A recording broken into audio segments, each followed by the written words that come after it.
It's a very significant time. This is the 50th anniversary when Israel captured the old city of Jerusalem. Now, it's important to point that out. They didn't capture the whole city of Jerusalem because they actually already had half the city. They already had the western half of the city. So it was the old city of Jerusalem that they captured. Now, so tonight we're going to point out the significance of this remarkable event, and I hope you'll be able to see from our discussion tonight how wonderful the prophecies of the Bible have been fulfilled. Now, there's no doubt that Jerusalem is the most controversial city in the world. I don't think there's any other city anywhere in the world over which there have been wars fought or skirmishes, disturbances, UN resolutions, you name it. It is the most controversial city in the world. Before we get into the subject, I want to just point out to you what the Bible has to say about Jerusalem. So there's three quotations which tell us what God thinks of Jerusalem. First of all, in the second book of Chronicles, chapter 6, it tells us that God has chosen Jerusalem. So it must be a very important city in the eyes of God for God to choose it. And not only has he chosen Jerusalem, but he's chosen, of course, the people of Israel. They are God's chosen people. Then Psalm 87 tells us that the Lord loves the gates of Zion, which is another name for Jerusalem, more than anything else in the world. And most telling, the psalm says that glorious things are spoken of thee, O city of God. So whatever we may think of Jerusalem, the fact is that it has a very, very bright future ahead of it. May not seem like the case now, but it certainly will be in the future. And then finally, Psalm 48, it says that it's beautiful for situation.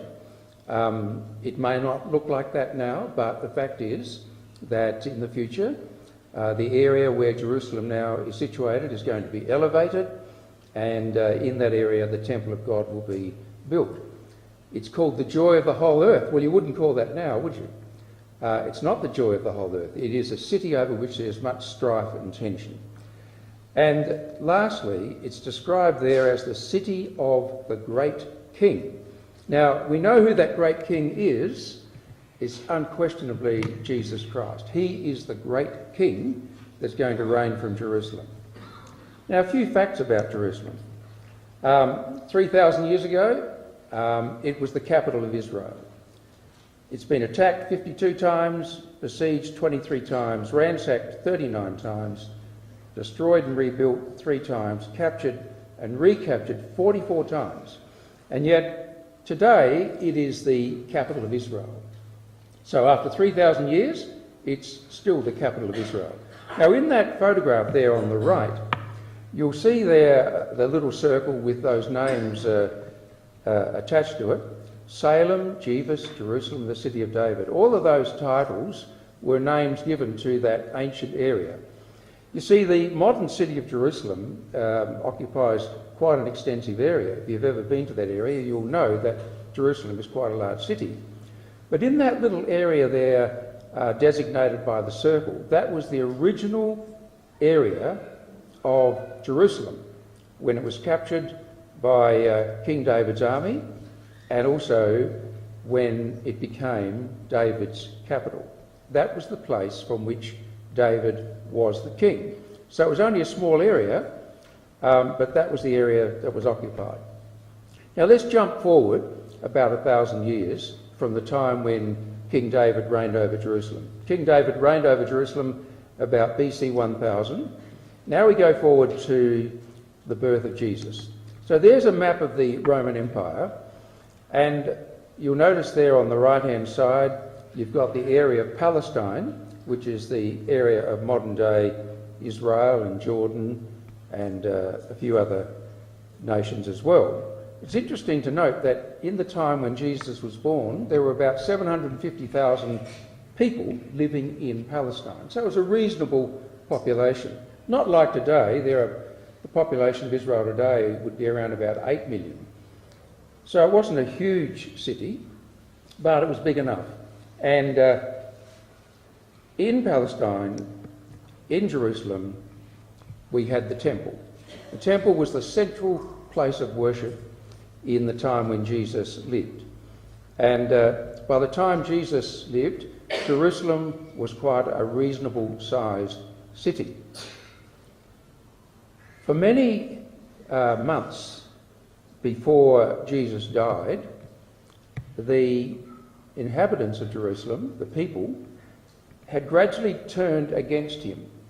Initially, the Jewish people were very happy with what Jesus was telling them, but then gradually they started to lose interest, and the Jewish leaders, the priests in particular, they were very antagonistic towards Jesus, to the extent that Jesus uttered more than one warning to the Jewish people that because they had rejected him as Son of God, because they had rejected him as their future king, then times of trouble were in store for them.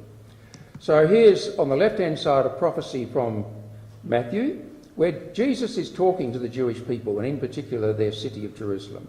Jerusalem, Jerusalem, you who kill the prophets and stone those who sent to you, how often I have longed to gather your children together as a hen gathers her chicks under her wings, but you were not willing. So he's depicting himself as a mother hen. And he says to the Jewish people, I would love to gather you under my wings and to tell you about God, to tell you about the Bible, to tell you about the promises made to the Jewish people. But you wouldn't listen to me. You didn't want me. And as we know, they eventually called out for his crucifixion. And so there on the right-hand side, we have a later period, not much later, where in John's Gospel, he describes how the Jewish people actually cried out for the crucifixion of Jesus.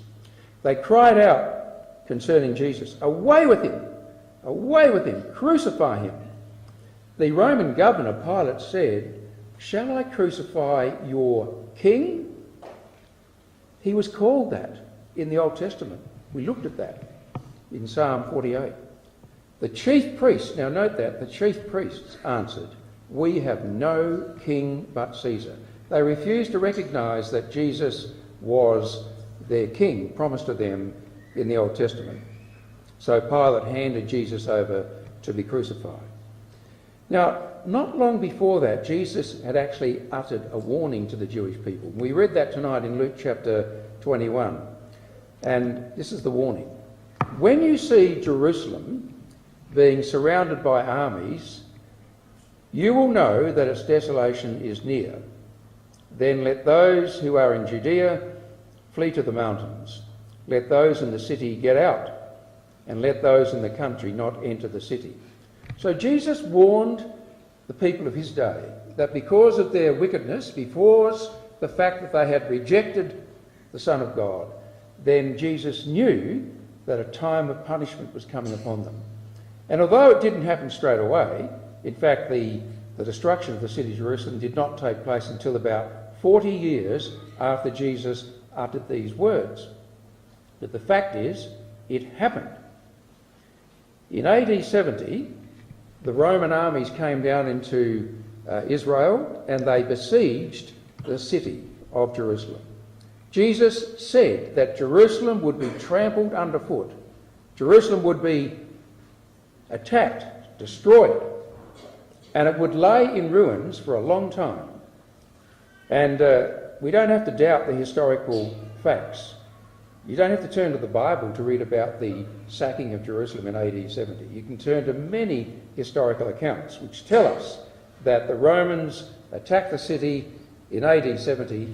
They destroyed it, and most significantly, they destroyed the temple, their central place of worship. It has been recorded that the Roman soldiers, they wanted to get all the treasures out of the temple. And so to get at the gold that was there, they tore all the stones apart. So all the stones of the temple were pulled apart, thrown down. There wasn't one stone left standing. The whole temple was totally and utterly destroyed, just as Jesus had predicted. Now, if you go to Jerusalem today, you'll go to a place which is known as the Wailing Wall or the Western Wall, and it's a huge structure, made up of very big stones carved out of the rocks surrounding Jerusalem. And sometimes you might think, well, I thought Jesus said that the temple would be totally destroyed and there wouldn't be one stone left upon another. And yet here we are at the Western Wall, and it's a huge wall, so was the prophecy incorrect? Well, no, it wasn't incorrect, you see, because the Western Wall that is there today is not the original temple, it's just the foundation structure upon which, on a smooth plateau type area, the temple was built. So the actual temple itself was totally destroyed, but the foundation wall, which enabled the Jewish people to build up the land surface to build the temple, well, that's still there, but that wasn't part of the temple. So Jesus said they'd be led away captive into all nations. And once again, history testifies to that fact. So what I'm giving you initially tonight is a little bit of a history of the city of Jerusalem, how it came about in the first place and what happened to it. Now, after the invasion by the Romans, a few years later, a magnificent stone arch was built, and it's still there today in the city of Rome. It's called the Arch of Titus because Titus was the Roman general that was involved in the sacking of Jerusalem. And Jesus said Jerusalem would be trodden down. And you can go to that arch today and you can see inscribed on the insides of the arch a depiction of the Romans taking away to Rome what they had captured from the temple, the seven-branch candlestick and other notable features of the temple. So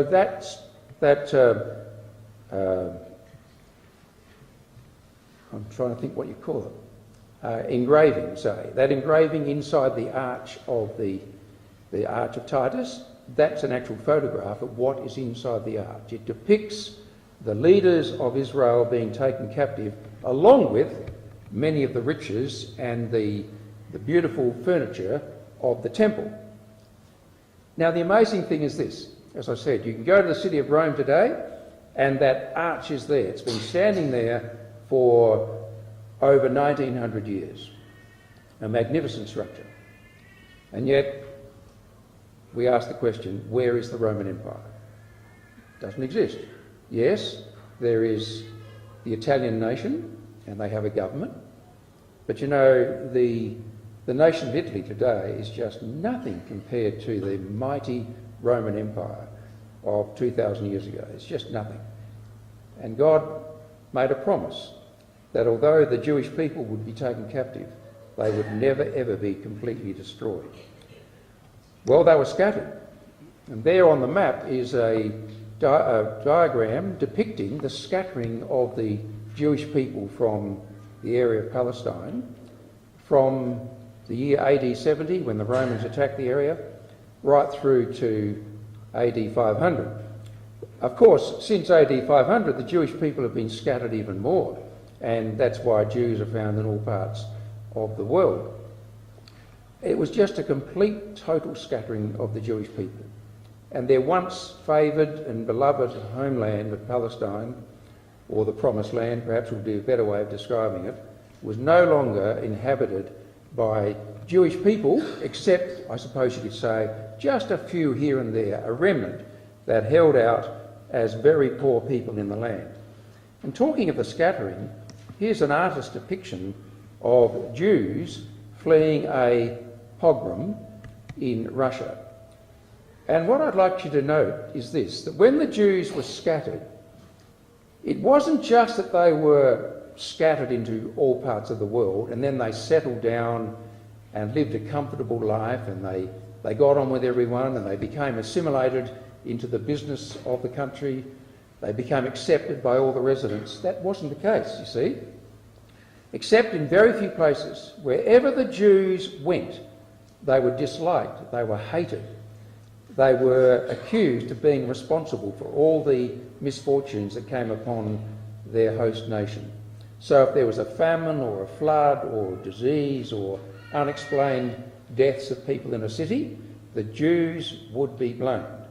And from time to time, especially in the the nation of Russia, there were what was called pogroms. These pogroms were organised, vicious attacks upon Jews living in villages where people would just rampage through the city and murder whoever they felt like and ransack their houses and steal everything. And this was a government-sanctioned thing. It wasn't as though it was something just decided by the people and the government wasn't involved. The government sanctioned these pogroms. They liked their people to take out their wrath and envy against the Jews. So from the time they were scattered in AD 70 right through to the late 19th century, and even beyond, I suppose you could say, Jews all around the world on a regular basis would hold little religious services in their homes.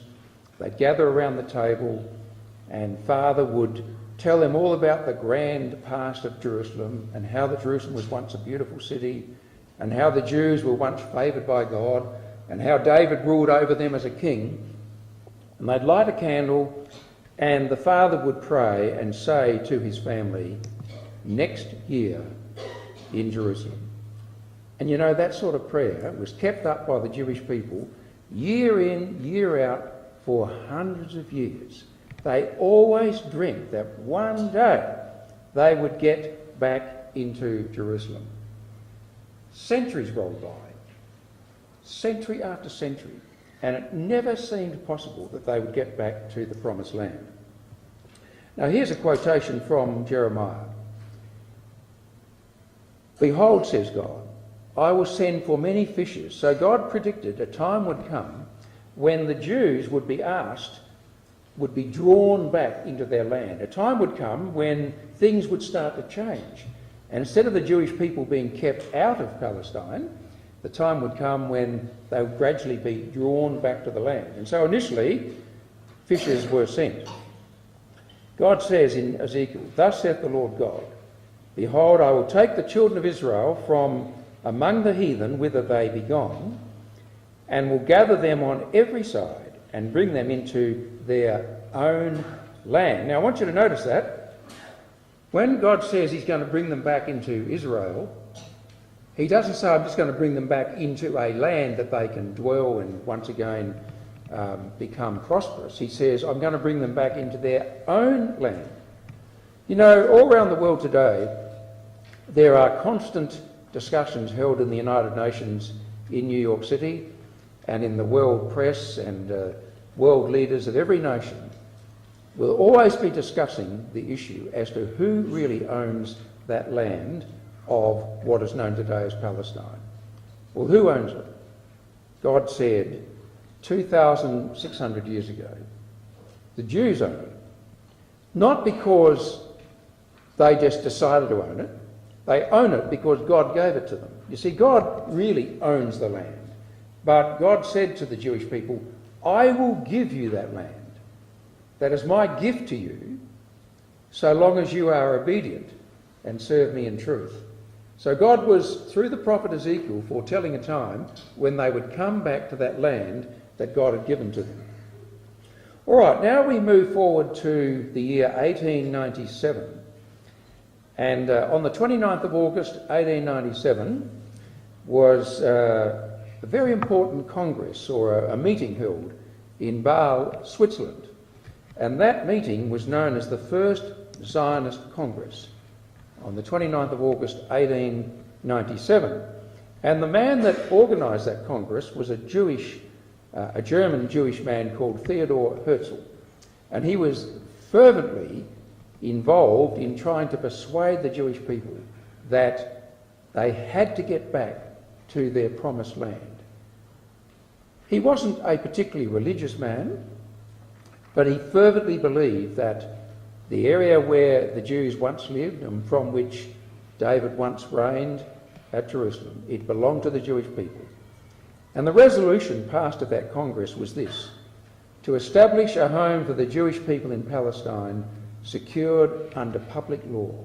Now you just think about this. The city of Jerusalem was sacked in AD 70. The Jews were scattered into all parts of the world. For centuries they kept praying, next year in Jerusalem. And the years rolled by and nothing happened. And yet God had promised in Ezekiel 37 that one day they would go back to their own land. And then 1800 years after the sacking of Jerusalem, this Congress of Jewish people is held in Switzerland. And they decide that they want to establish a home for the Jewish people in Palestine. Now at the time, Palestine was under the control of the Turkish people. But in the First World War, the Turks were against the Allied forces of Great Britain and Australia and New Zealand. And the end result of the Turks being against Great Britain and her allies was that the Turkish people, or the Turkish army, was defeated. And so whereas they had occupied Palestine and controlled Jerusalem for over 400 years, suddenly the Turkish people found that they were going to lose that territory. Theodor Herzl made this wonderful statement. Were I to sum up the Bâle Congress in a word, which I shall guard against pronouncing publicly, it would be this. So what was Theodor Herzl's prediction about the outcome of that Congress? He said this: at Bâle, I founded the Jewish state. Now that's a bold statement, isn't it? I founded the Jewish state when it was occupied by the Turkish government and had been for 400 years. And yet he says, I founded the Jewish state. If I said this out loud today, I would be answered by universal laughter.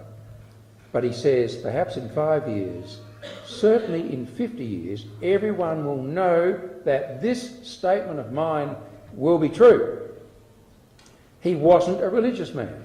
This is not God speaking to people through Theodor Herzl. This was just his dream. This was just his desire. And yet, you know, remarkably, he was accurate almost to the day. So we go forward now, to 1917, 100 years ago, 1917. So what happened then? Well, firstly, the British government issued a very famous declaration called the Balfour Declaration.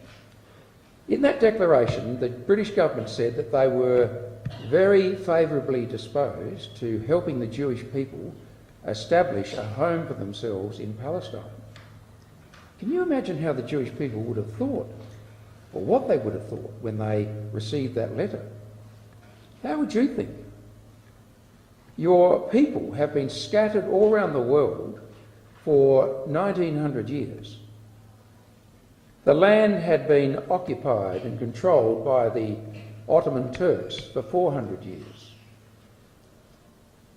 On the 3rd of November 1917, or 2nd of November, sorry, in 1917, when the British Foreign Office uttered this statement in giving the okay for the Jewish people to go back to the land, at that stage the British army hadn't even conquered the Ottoman Turks.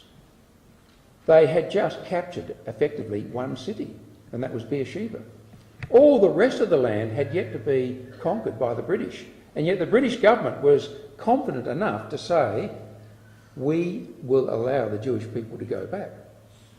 And then just over a month later, the general in control of the siege against the Turks, General Allenby, he marched into Jerusalem on the 11th of December 1917. The city was captured by the army on the 9th of December, but the official taking of the city was when General Allenby walked into the city on the 11th of December. Now, you remember I said earlier that Psalm 48 said that Jerusalem was the city of the great king. General Allenby, in charge of the British forces, was a man that knew his Bible. And surprisingly, so also did the British cabinet. Many of the British cabinet members were very religious men, and they knew their Bible. And they knew that one day a Jewish king would ride into Jerusalem. Allenby knew that. And so when he came to the gates of Jerusalem, he deliberately, as instructed by the British cabinet, got off his horse and he walked into Jerusalem, as you can see in there. He walked in. And the reason being is, it's not for him to ride into Jerusalem. That magnificent act is reserved for the future king. So he wouldn't ride in, he walked in. And you can see there from the newspaper heading, Jerusalem rescued by the British after 673 years of Muslim rule. Now I thought it was 400, so I was about 50% out. But anyway, it was a long time, wasn't it? All right, so the British have captured Jerusalem, and later on they were able to conquer the whole territory of Palestine and take it from the Turks. The Jewish people then worldwide were allowed to go back to their land. But it wasn't long before a very terrible menace against the Jewish people developed in Nazi Germany. And Adolf Hitler made it very plain, not only in writing but also in his statements, that he wanted to annihilate the Jewish people. And on the 20th of January 1942, a very important meeting was held in a suburb of Berlin by Lake Wannsee. And in quite a nice building in Wannsee, a meeting was held amongst some very important high-ranking army men, government men of Hitler's Nazi party. SS official Reinhard Heydrich held the meeting of Nazi government officials to present the final solution. What was the final solution? It was a meeting held to decide how they would destroy every living Jewish person in all of Europe, including Russia. At this meeting, known as the Wannsee Conference, the Nazi officials agreed to SS plans for the transport and destruction of all 11 million Jews of Europe. The Nazis would use the latest in 20th century technology, cost-efficient engineering and mass production techniques for the sole purpose of killing off the following racial groups: Jews, Russian prisoners of war and gypsies. Their long-range plans, unrealised, included targeting some 30 million Slavs for death. And on the right-hand side we have written in German the various nations of Europe with the estimated number of Jewish people living in those nations.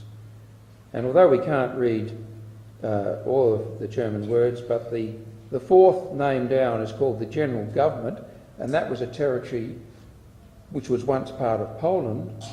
And in 1942 there were still 2.2 million Jews living in that area. We go down to Germany and there were about 700,000 there. England even, they thought, destroy the British Army and therefore they would be able to kill the 330,000 living there. Romania had 342.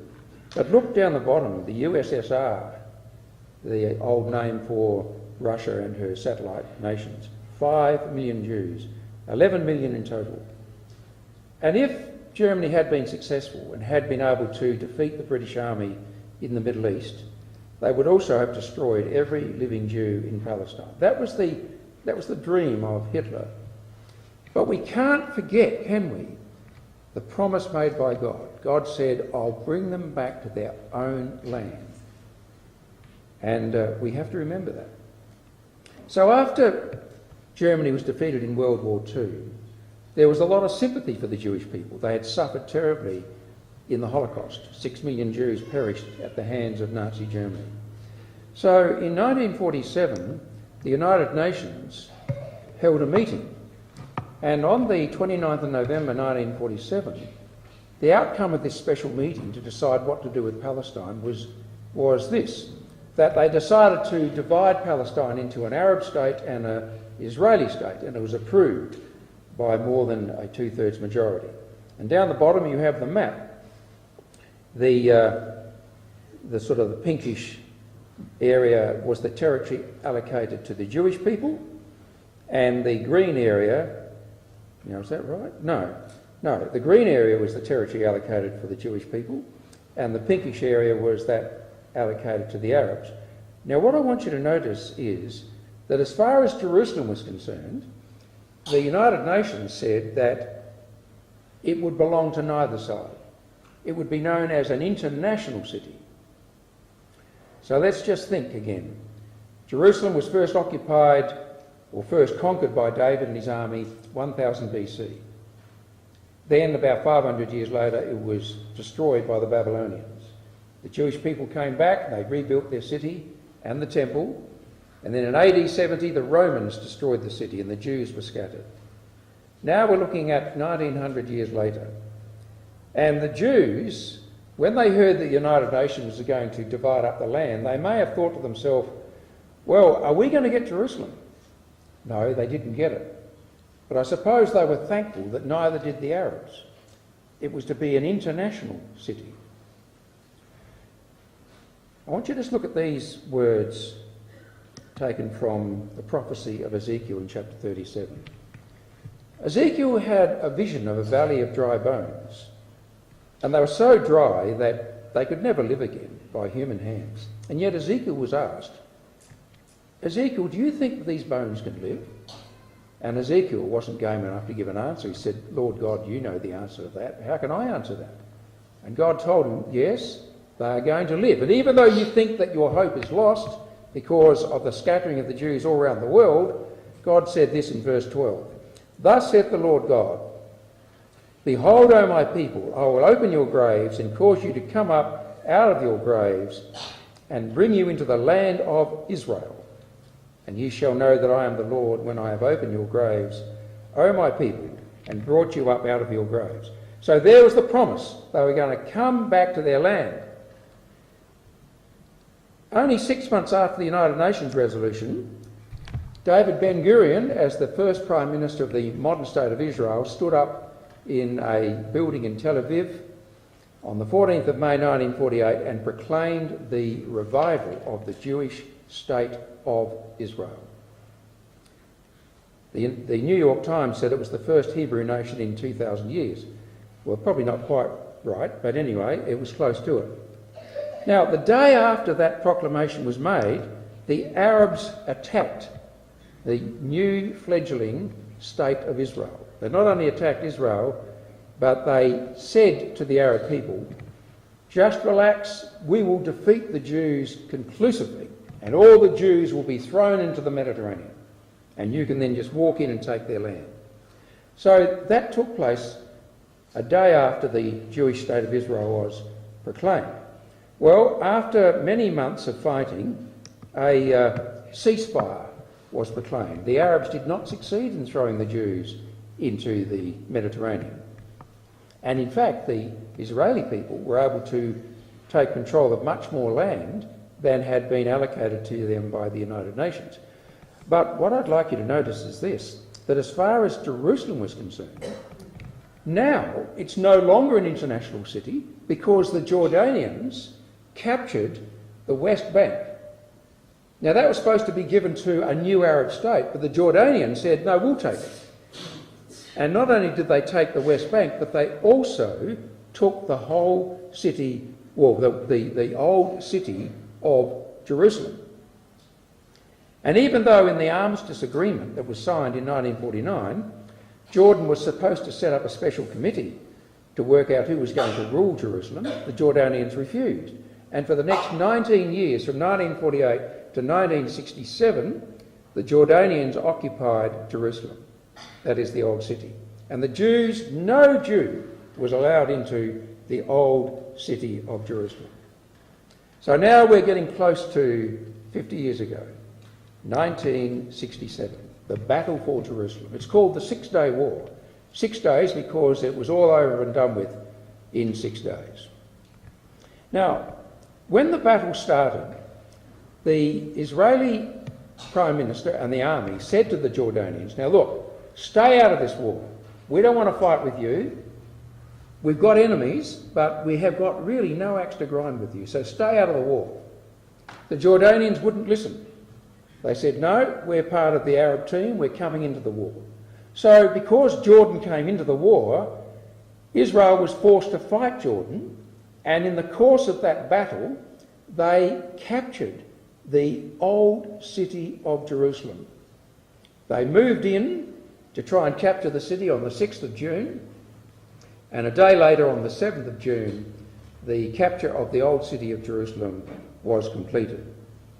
Now, I'd just like to tell you something like a personal history for me, and that is this, that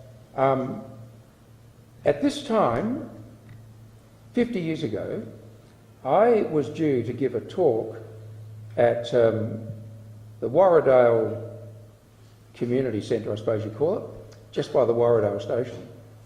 We were having lectures there every Sunday night in preparation for starting an ecclesia. And it was my lot to actually give a talk on the Sunday night when all this was happening. And I remember Uncle Max Lund ringing me up and saying, now look, you're down to speak on Sunday night to the subject, whatever it was, you know, you'll never go to hell or something like that. A fairly sort of basic subject which they gave to beginners. And he said, we're pulling you off that title and you're going to speak about this Six-Day War. And I thought, wow, well, I haven't spoken to this sort of subject. He says, well, you're in it, son. You're giving the talk. So I did it, and I must admit, it really gave me a thrill to speak to that subject. And I think it's so interesting. And who would have thought this? It's almost like a Theodore Herzl pronouncement. Who would have thought that 50 years later, here I am under the auspices of the Cumberland Ecclesia, talking once again about the Six-Day War. It's just a remarkable thing. You know, many things have gone by in 50 years.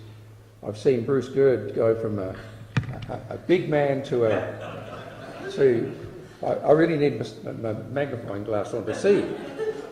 Many things have happened in 6 days. I remember Pete Weller at his kitchen tea evening. He was a young man with a mop of black hair. Look what's happened in 50 years. What did you have? Yeah. And look, I could talk all night about what's happened in 50 years. Also, another interesting thing, you may already know this, but I was also married in 1967, not long before the war. In fact, it's always...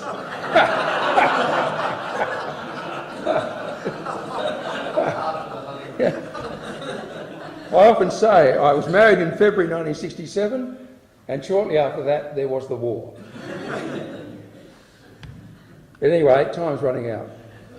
I could say more about Pete Weller, but I'll leave it to another night.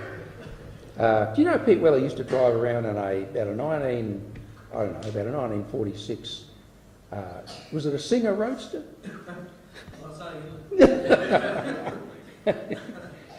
His dad got up at the kitchen tea.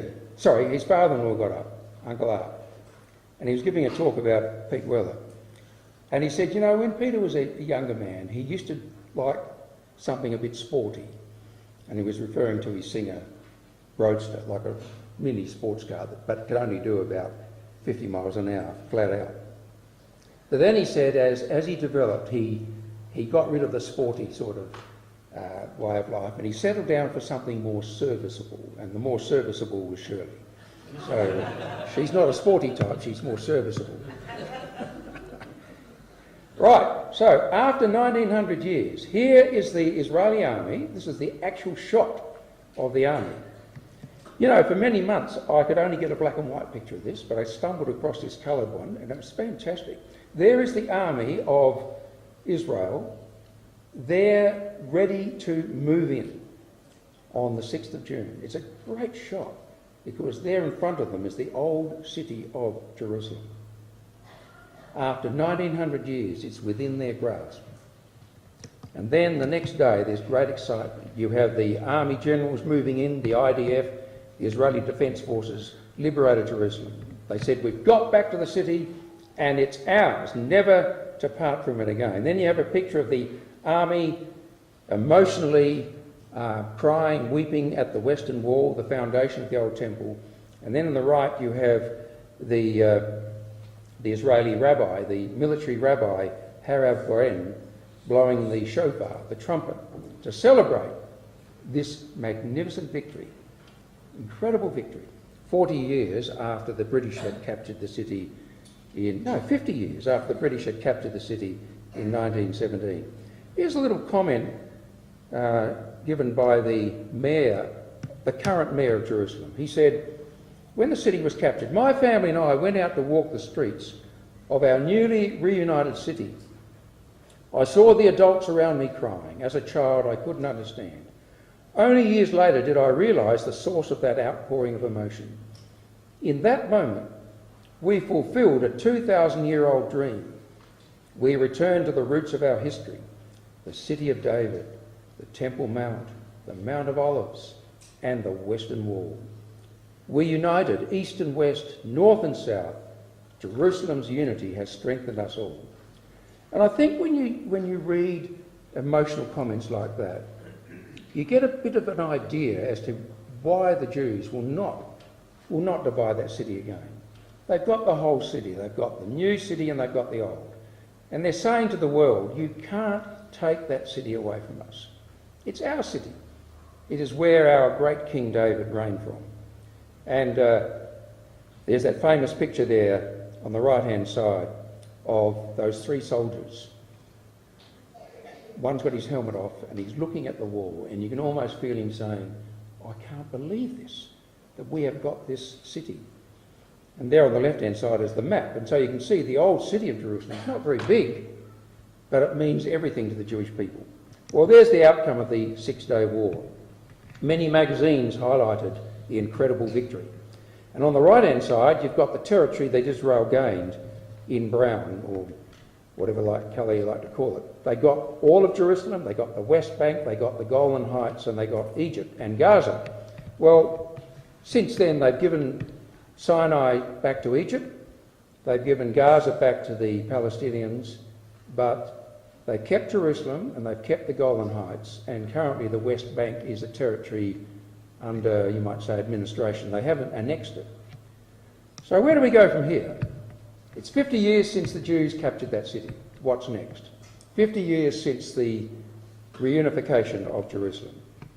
50 years is very significant in the Bible. It's called a Jubilee year, and it signifies a period of release, of happiness, a time when everyone rejoices in what God has given to them. And there you have a man blowing the ram's horn to celebrate 50 years. And on the right-hand side, you have an old photograph of the Jewish rabbi blowing the horn in 1967. So we're looking at some significant times, aren't we? 100 years ago, the British captured Jerusalem from the Turks. In 1967, the Israelis captured the city from the Jordanians. And in 2017, it's the 50th anniversary and also the 100th anniversary since 1917. So I've been told, and I picked this up from the internet, that the original Balfour Declaration is going to be displayed in Israel this year. That's something really exciting. So what does this mean to us? Well, the Lord said in Luke 21, as we read this evening, Jerusalem will be trampled on by the Gentiles, that is, the non-Jewish people, until the times of the Gentiles are fulfilled. And Jesus said, I tell you that this generation will not pass away until all these prophecies have been fulfilled. And that statement by Jesus has been very, it's sort of arrested our interest, hasn't it? Year in, year out. What is the generation that will not pass away? Let's just digress for a moment. In the Bible, Israel is depicted as a fig tree. So whatever happens to Israel is described in fig tree terms. So Matthew 24, now learn the parable from the fig tree, he said. When its branch has already become tender and puts forth its leaves, you know that summer is near. So you too, when you see these things, see what things? See the re-establishment of the State of Israel on 14th of May 1948. See the capture of Jerusalem by the Jews on the 7th of June 1967. When you see these things, know that Jesus Christ's return to the earth is near. So we are living in really significant times. 50 years for us is a long time, isn't it? But to God, 50 years is nothing. It's just like a second in time. Very exciting things are going to happen. And 2017, well, we're halfway through. What's going to happen? I can't tell you. In the Bible, Jerusalem is described as a burdensome stone. Now, what that means is that whenever nations try and solve the Jewish problem, that is, who owns Jerusalem, it becomes something so burdensome, so difficult, that they can't arrive at a solution. And this burdensome stone concept of Jerusalem is going to keep going until the Battle of Armageddon. And in the Bible we have depicted very clearly the end siege of Jerusalem.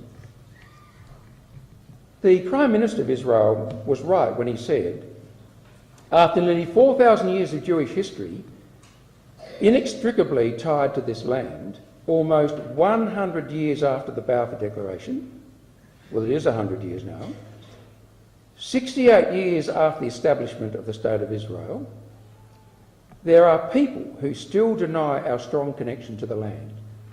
So that's why Jerusalem is a burdensome stone. It doesn't matter what Israel does, the nations of the world will not accept her status as being in that land. So that is why Zechariah said, in that day, says God, I will make Jerusalem a burdensome stone for all people. All that burden themselves with Jerusalem shall be cut in pieces, though all the people of the earth be gathered together against it.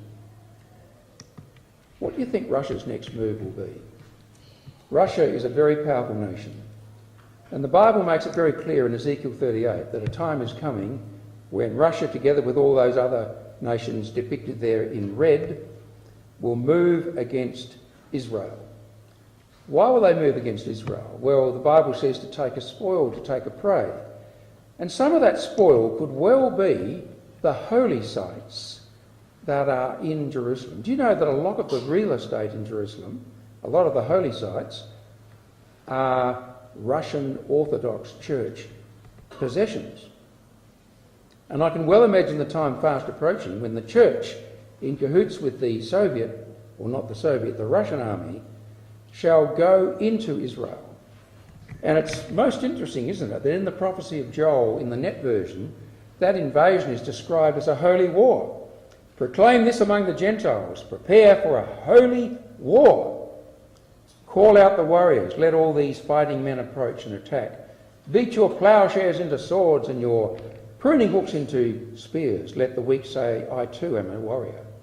So when it says it's going to be a holy war, I can foresee the church in connection with the Russian forces cooperating to make sure they get what they want in Jerusalem.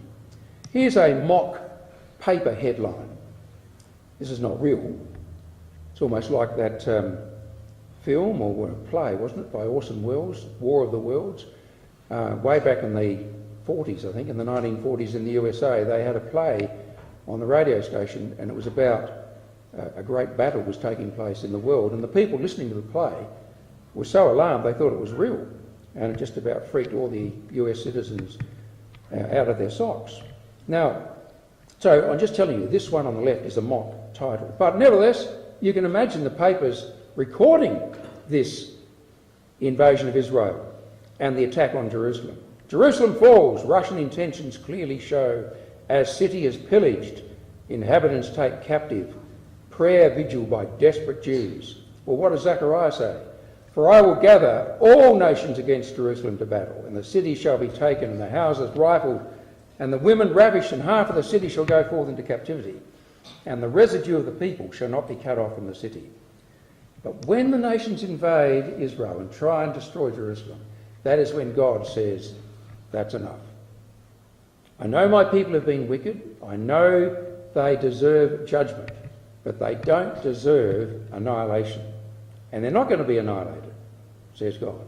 He who touches Israel touches the apple of my eye. And God will roar out of Jerusalem and utter his voice, and the world will shake when they feel the force of the God of Israel. And it shall come to pass in that day, says God, that I will seek to destroy all the nations that come against Jerusalem. And after that mighty battle of Armageddon, what do you think is going to happen to Jerusalem? It shall come to pass that everyone who is left of all the nations which came against Jerusalem shall go up from year to year to worship the King. Remember Psalm 48? The city of the great King, Jesus, reigning on behalf of the Lord of hosts, and to keep the Feast of Tabernacles. So it's no wonder we should be keeping our eyes on Israel in 2017.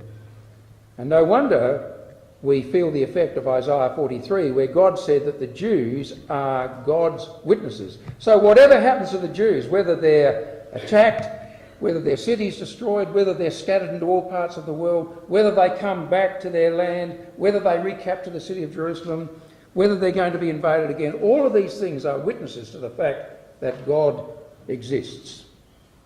Now I'm just going to take you back to that thought, this generation shall not pass away. What is a generation? In Psalm 90 we have these words. The days of our years are 60. Well, that's 70. Sorry, that's 60. 60 years and 10. I almost thought I had to go back to Blackwood High School with John Sylvia. Now, and if by reason of strength they be 80 years, well that's 80 years, yet is their strength labour and sorrow, for it is soon cut off and we fly away. So, what's the generation? Here's a thought. 1947, the UN resolution. 1948, the State of Israel. 70 years from there is now and next year. If you extend it to 80 years, it puts us through to 2027, 2028. Just a thought. There has to be an explanation for that statement by Jesus, that this generation shall not pass away. I think the discussion point has always been, where do you start the generation from? That's the interesting question, isn't it?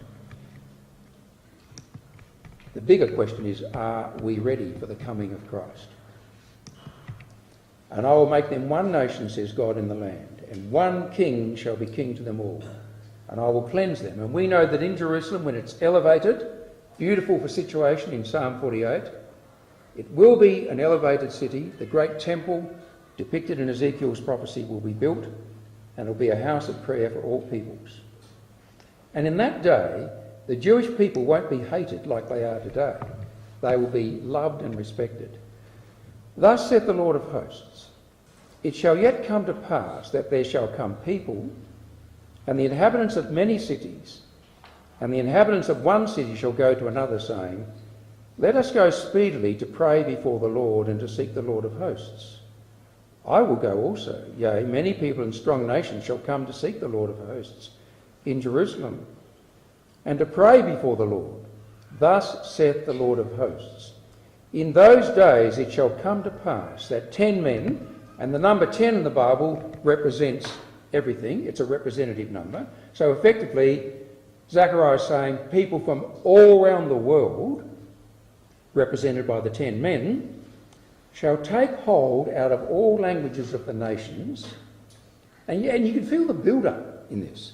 You see, Zechariah's not telling you straight away. 10 men of all languages of the nations shall take hold, even shall take hold of the skirt of him that is an Israelite. No, he doesn't say that. He uses this despised name all around the world. How do you think the Jewish people are looked upon all around the world today? With very little favour by any nation. The name Jew is a name that represents hatred, persecution, Holocaust. But God says the day is coming when people all around the world shall go up to someone who once was a hated Jew, and they'll say to that Jew, do you know what? We want to go with you to Jerusalem, and we want to worship God there in Jerusalem, for we have heard